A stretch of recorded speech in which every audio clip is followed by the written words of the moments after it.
Welcome to this postgame media edition of Talking Hoosier Baseball. Today is Sunday, April 30th, 2023. Indiana took their first lead of the weekend on Sunday, but couldn't hold on and lost 14-8 to complete Maryland's sweep of the weekend. Devin Taylor made a lot of hard contact, including 2 massive home runs, the shorter of which hit the scoreboard. Hoosier pitching just couldn't keep the Terrapins at bay. The media spoke with head coach Jeff Mercer and Taylor following the game. How do you make sure to not get discouraged now? This is the best team you're going to face down the stretch. The rest of the teams you face have struggled. It starts a year ago. It starts 2 years ago. Right? When you decided to start coaching, there's a couple of different reasons guys start coaching. One, and for I think most guys, you start coaching because you enjoy kids and you want to help and you want to develop them and you want to set them up with a really good foundation and you enjoy investing, right? Like, it's like being a teacher. You like that. And so my whole family were teachers.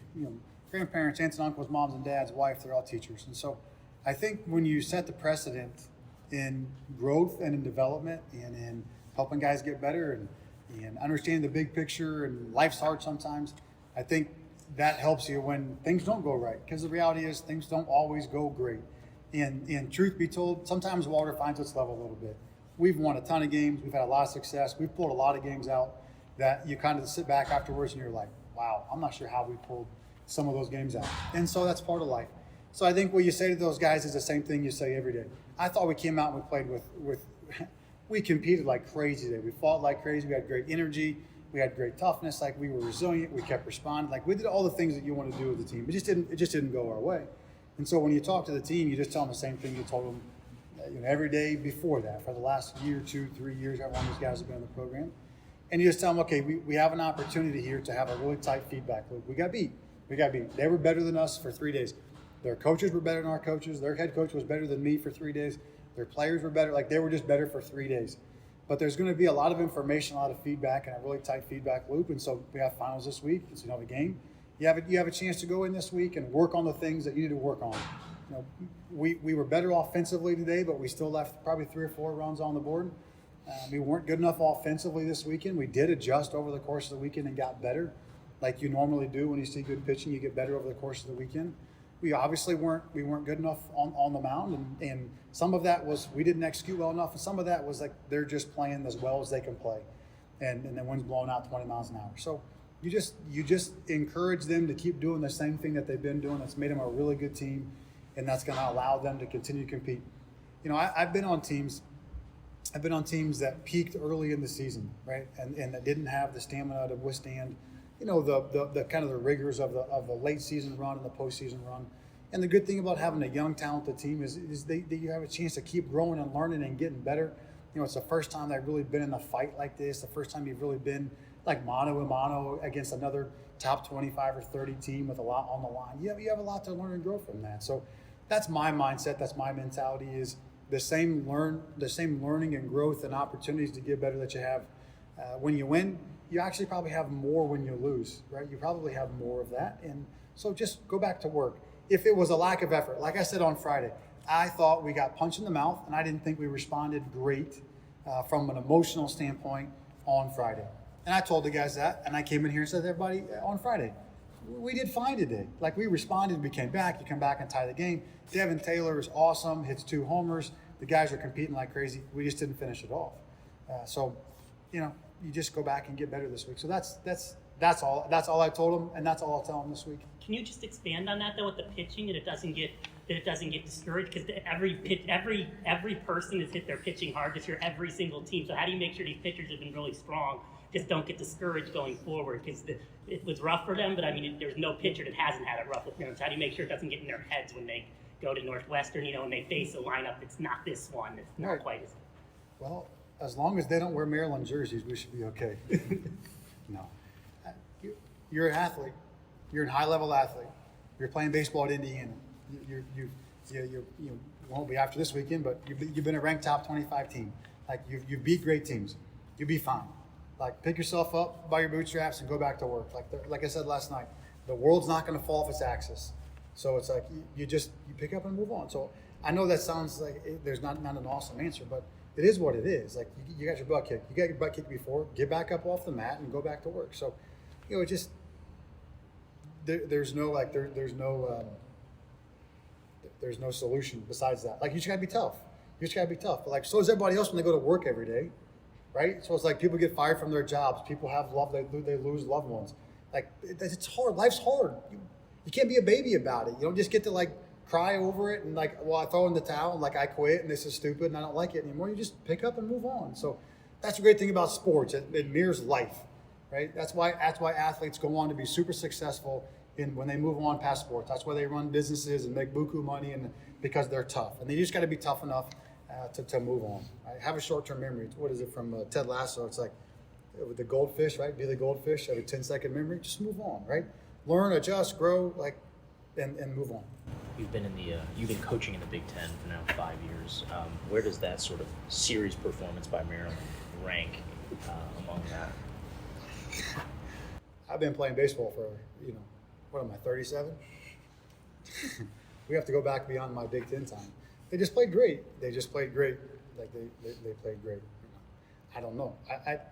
I've not seen it before, and they haven't done it before. Rob and I are good friends. Like, I talked to him before the game and in the last couple of days, and kind of said, he asked me what the best team we played this year, and I said, prior to playing you guys or including the last day or two, and he kind of chuckled, and he just said, no, we haven't played. We've either hit, we haven't pitched, we pitched and haven't hit, but he's like, we were always capable of putting it together, but we just haven't put it together.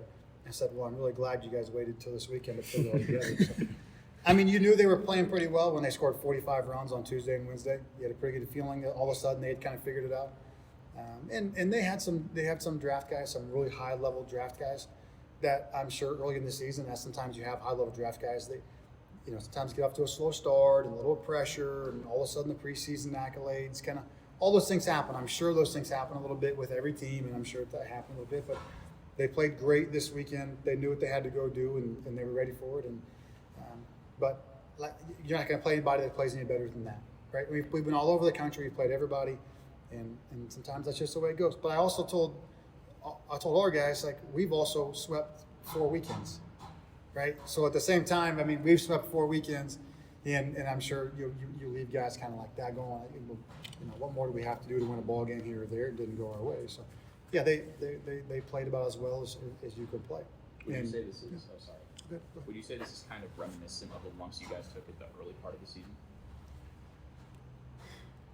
Yeah, I mean, yes and no. I mean, there were times that early in the season that you were able to kind of like recover 1 or 2. Like it is like, I'm not gonna. I mean, I'll be frank. It's a little bit different when it's in succession like that. But yeah, that's why it's so important as a coach for you to go out and play against really good teams and expose you guys, because you're preparing them. Maybe not like this, but you're going to have a bad weekend. It's going to happen. Like, there's something going to go wrong. You're going to have injuries. You're going to lose games. You're going to have a bad week.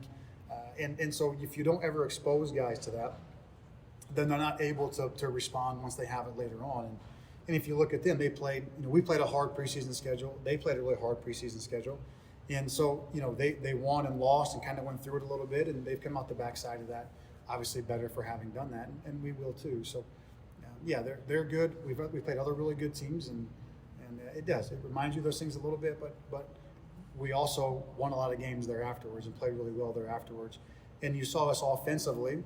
We got our butt kicked the last 2 days, and we got up, right? We got up against the guy that statistically was their best guy and had by far our best day and had opportunities to push a few more across there. So, it makes you better doing that. And, being back in league play, it also hardens you a little bit more too, because, when we played 6 or 8 games, was it probably 6 games, 7 games outside of league play, and then all of a sudden you get right back into it and you catch guys. Dean had a week off. McCoy had his best outing of the season, stuff wise. I mean, and so you run against those guys. So it hardens you, it makes you better. You'll be fine. On Friday, you talked about having difficulties in the eight hole, and you made an adjustment to the lineup today. And Hunter Jesse had in the 9th hole actually had a pretty good day. Yeah. What is he doing to kind of come out of his struggles? Yeah, brilliant strategy on my part, wasn't it? I put the guy that got on base 4 times. No, Hunter's been working really hard. Yeah, I outthought that one. Hunter's been working really hard, and he's been in here the last few weeks. We spent a lot of time together, and so obviously Hunter had a great year last year. Really talented offensive player. Decided to come back to school, and he came off of the hamate injury, and his swing got sideways in the fall, and he wasn't as good in the fall. Then he kind of got it right, and then he hurt his wrist like week 3. And so then he misses time, and it's like he just hasn't been quite right. And he just kind of lost his swing a little bit through that. And he's a very good player. He's a very talented player, and has been a catalyst for us offensively for the last year and a half. But he kind of got in between with some things, and not without going into like the nuance of all of it. Like he just had too much length in it, and so we had to change. If you watch, like we talk about being perpendicular when your front foot lands, his hands were so far behind him, and he kind of lost his load. So it was like a lean into load, and he lost his hands. So it was like way too much length. You're looking at like 50-60% whiff on fastballs, right? You just couldn't turn around a fastball, and then he'd have to cheat to get the fastballs, and then couldn't make good swing decisions after that. And so the last like week to 10 days, I wasn't necessarily mad at him when I took him out. It's like, okay, we have to work on this. And until we start getting in the right direction, I'm not helping you by throwing you in there and doing those things. And so he's been very coachable. And kudos to him for being an upperclassman who was our team offensive MVP last year, hit 370, and all of a sudden your head coach comes in and says, like, we need to redo your whole swing in the middle of the Big Ten season. And he was willing to do it, so he pulled his hands forward a little bit, changed his load sequence a little bit. And I just told him, like, it's going to take time. And obviously he's frustrated. He's like, well, I want to help right now. I don't want to do it right now. I said, I get it. And I thought he was really trending right yesterday, where he didn't swing and miss. He put 5 balls in play, had a base hit, had a single in the 6 hole. And I told him after the game, I was like, you're really close. If you'll just hang with it, I really think you're going to start to go. And then he went out there today, and he hit by pitch, walked twice, and he doubles. And when guys start taking free bases, they're making better swing decisions. He wasn't making good swing decisions, and because he had too much length, and you have to kind of cheat the fastballs, right? And so he was able to do that. And I, to your question earlier, or he's like, that's why I told the guys afterwards. I said, okay, so you look at Hunter Jesse and said, Hunter, how much better were you today than you were last week? Well, I'm a world better than I was last week. Okay. Carter Matheson, how much better were you this week than you were 2 weeks ago? Well, I was way better this week than I was 2 weeks ago. Okay, so if you take that blueprint and you just apply that across the board as a coaching staff, as a team, how do we get better this week and be able to take the next step forward? Because we have a ton of information that just got given to us and a ton of feedback, and we've kind of talked about it. We've won a lot of close games where it was like, that wasn't beautiful, and sometimes you're going to have to, like, we're going to have to be better if you want to win at a higher level. But from a coaching standpoint, do you go in and say, hey, great job winning the game, you've won like 8 in a row, but we're going to have to like make some dramatic changes. So Hunter was really good. He made those physical changes. He made way better swing decisions, didn't swing and miss at fastballs, didn't have to cheat, and then was able to go out and have a really good day, which is it's a huge shot in the arm for us. If we could get him back a little higher in the lineup, get some length there after the middle. Carter had a really good weekend, and Josh Pine's been swinging it better. So we really have, the elements there that we needed to see. Again, we can use a spin ball in here, and we can do live at bats, and I can throw.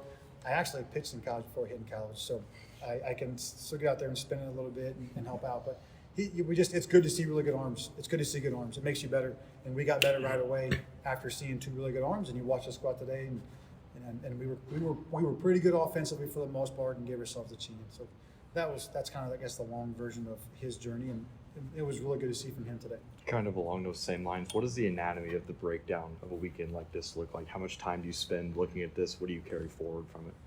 Well, the good thing is we don't have a game this week, so not having that game this week is going to give you a lot of time to go back and watch video and kind of dissect it. It's like, okay, so we have the inning. What inning was it? It was probably the 8th inning. Probably the 8th inning where we give up 2 0-2 hits, right? How much of that is, so we give up 2 hits and 0-2 counts. Did we make a mistake on the pitch, or was it a really good swing? I'm going to guess we probably made mistakes on the pitches, right? We're probably in the middle of the plate. Okay, so that's an adjustment that we can make, and how much of it is when, Braden Reisdorf on Friday night throws a 94-mile-an-hour fastball inside, and the guy knuckles it at 74 miles an hour, third baseman said. It's a good pitch. The guy put a good swing on it. He executed the pitch. It just didn't go your way, right? Devin Taylor, it scorches 2 line drives today, and they catch both of them. I mean, what do you want me to say? What do you want to say? Like, you hit him 104 miles an hour right at somebody. You know, it's like, so you live and you learn, but so it's like you're sometimes the balls just don't go your way, and then sometimes you throw an 0-2 breaking ball in the middle of the plate for a base hit.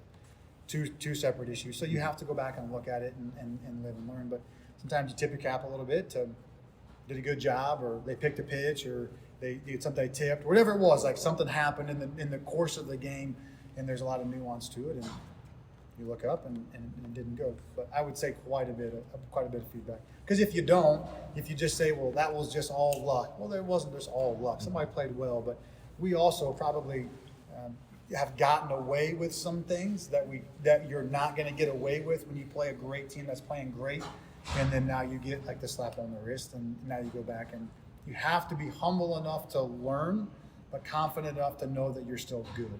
And so that's kind of where I'm at. It's like I'm humble enough to say, like, we got beat this weekend, but I'm very confident. We still have a very good team. We still had a great season. We just didn't have a good weekend. And you pick up and you move on. It's kind of dependent on how the series turned out, but do you think the pause in conference play had any effect on guys maybe being kind of that punch in the mouth feeling? Yeah, I mean, it's not anyone's fault. It's not anyone's fault, but it's like it is like there is an adjustment period. There is an adjustment, and there's no excuse. You do the best that you can. We played Louisville 2 weeks ago and played great. It's like there's an adjustment. There's an adjustment that you have to like reacclimate yourself, especially when you're playing that team like that. You have to readjust yourself to like the average fastball velocity is 92 and a half. All of a sudden it's like bang. The adjustment's like the 0-2 pitch that you leave down the middle to Maryland. Like you don't get that back. The guy hits off the scoreboard. You don't get it back, right? So there is like I would be lying if I said there wasn't. Again, the teams that we played, they're all having success. They're good teams. They've had success. Like I'm not taking anything away from it, but there's an adjustment, there's an intensity, there's an aspect of it that there's always an adjustment to that. One more. With Connor coming back out after about an hour-long rain delay, walked two guys, was that something that he said he wanted the ball, or did you give it to him? I mean, Connor, he always wants it, and that was, you're right. I kind of joked with Rob where it's like we didn't. Normally the home team you kind of screw up the other team, and you kind of screw up ourselves. You know what I mean? It's like we delayed ourselves twice. It can't be helped. It's lightning. There's nothing you can do about it. But yeah, it was hard. And Connor, he's thrown in here and he stays warm. But there was just so much game left, and he's still, whether you look at the game, you go Kraft, Yoho, and Foley, and then you figure it out from there. And you're hoping you can go like 4-3-2, something like that, right? And so like Foley was the guy where you're hoping. You're hoping that he can get back through there one more time just because of the four seam. And so you go lefty, sinker baller, righty, sinker with the changeup, and then the four seam over the top, and you're hoping that he can still do it. And that's what Coach Lamb made a great point. But he said, keep your head up. And it's just hard. It's hard to sit down and play catch in here, and then all of a sudden, like, you're right back in the fray. And he competed the best he could. It's just, it happened. It's a really hard thing to do. It's a really, really hard thing to do. He's just been so good, and he felt good, and we're fortunate that we're home and we're inside and we're able to keep throwing and kind of stay warm. Devin, you did actually have, but in addition to the 2 home runs, which were awesome, you did actually have a couple lineouts as well that were just, obviously you're hitting the ball hard right at people, and you've had that a little bit recently. Just can you talk about, how you feel after that and how you recoup and come back at it? I mean, I wouldn't say like I recoup because I hit the ball hard, and that's all I really asked for. Like my goal is to hit line drives to the middle of the field. Maybe, and of course, it doesn't go to the middle of the field all the time, but like line drives are line drives, so that's like the success of it, basically. It seemed like it was a swing at the time. You guys really needed a big time swing after losing the first 2 games. Kind of what was that joy like when you got back, or I guess just what was the emotion when you got back to the dugout? I mean, just like the hype of really knowing that we could steal a game or we have the possibility, because we know we are a good team, even though we got swept this weekend. And we fought today. Like, we fought our hearts out. And it just didn't really happen to go our way. Does the week off with no midweek kind of serve as a reset for you guys? Yeah. I mean, we're going to have an off day tomorrow, of course, and then we're going to go right back to work from there. Yeah, so yeah. The offense struggled at times at the plate. You had one of the better approaches. Maryland's pitching has been good, not great this year. What were you doing differently at the plate compared to some of your other battery mates, or not battery mates, but I mean people at the plate that didn't hit as well? What made it so strong for you compared to else? I mean, I wouldn't say I didn't do anything different. Like, we all had our approaches. Like, results are results, and everybody doesn't get the best results or the results that they wanted. Overall, the team, appeared to play relatively well today after the last 2 days. So can you just talk about what you guys talked about in the locker room and how you approached this particular game? Yeah. So like, I mean, we lost a series on Saturday, and then we came in today just like, of course we got to steal one. Like we can't just like let ourselves down. Like just play through the game like it doesn't really matter, because every game matters. Like we're still second in the Big Ten, so every game still matters, and we made sure to put all of our hearts on the field and not leave no regret behind. What's the challenge having to deal with not one but two weather delays throughout the game, kind of in relatively close succession to each other? I wouldn't say it's a challenge, but of course, like our bodies are gonna get a little bit tight. But like we made sure to stay focused, like watch film on the pitchers that could possibly come in, and just stay engaged the whole time. So It's finals week, and you're wrapping up your first season here. Obviously, you've been fantastic in your freshman campaign on the field. How has it been an adjustment in your first year in college? It's actually been better, because like at my high school, I had to go from literally 8 to 3 every day. I couldn't leave early, and now like I have class here and then I have practice here. So it's a really big adjustment, and it's really helped me a lot. Just like being able to balance both worlds. Sorry. Well, so Coach Mercer said that Maryland was just, better this weekend. I guess, how do you guys keep your head up, especially as a younger group, and not get discouraged, considering you guys are still in a relatively good spot right now in the season? Yeah, I mean, like you said, like we still have 3 Big Ten series to prove what we are. And, like we've shown a lot, like proved everything. Of course, this weekend, we didn't really like prove that we were like a better team. Like they just played better, of course. So, yeah. That concludes this postgame media edition of Talking Hoosier Baseball. As it is final weeks at IU Bloomington, Indiana has no midweek game. Will travel to Evanston, Illinois on Friday for a series with Northwestern. See you at the BART.